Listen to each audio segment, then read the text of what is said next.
ពុ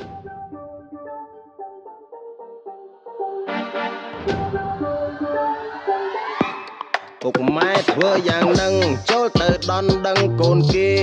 យកខ្ញុំទៅសុំញ៉ែឲ្យគេគយគុណពីនិត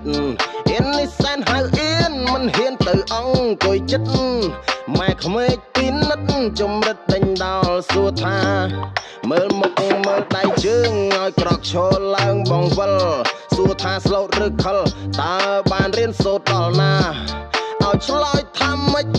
ដេញដល់ដូចឡើងសាលាឲ្យឯងវាចាគេចាំលោបស្ដាំសំនៀងបើថាឯងអៀនហើយចុះមិនដេចឡើយវាចង់រៃប៉ះកែវបែកកែវខ្ចាយឲ្យគេសើចក្អាក្អាយ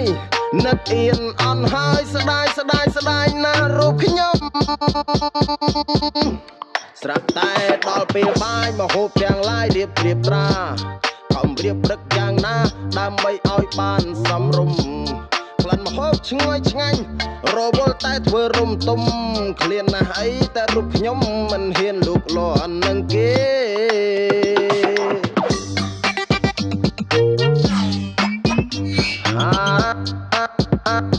ថ្ងៃរបស់គិតហាត់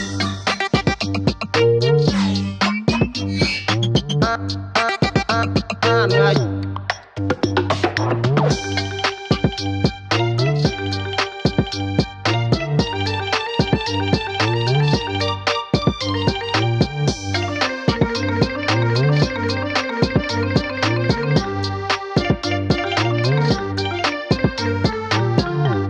ពុកម៉ែធ្វើយ៉ាងនឹងចូលទៅដន់ដឹងកូនគេយកខ្ញុំទៅសុំញ៉ែឲ្យគេគយគុណពីនិតអៀននេះសែនហៅអៀនមិនហ៊ានទៅអង្គុយចិត្តម៉ែក្មេកពីនិតជំរិតដេញដល់សួរថាមើលមុខមើលដៃជើងឲ្យក្រកឈរឡើងបងវិលសួរថាស្លូតឬខលតើបានរៀនសូត្រដល់ណាឲ្យឆ្លើយថាម៉េច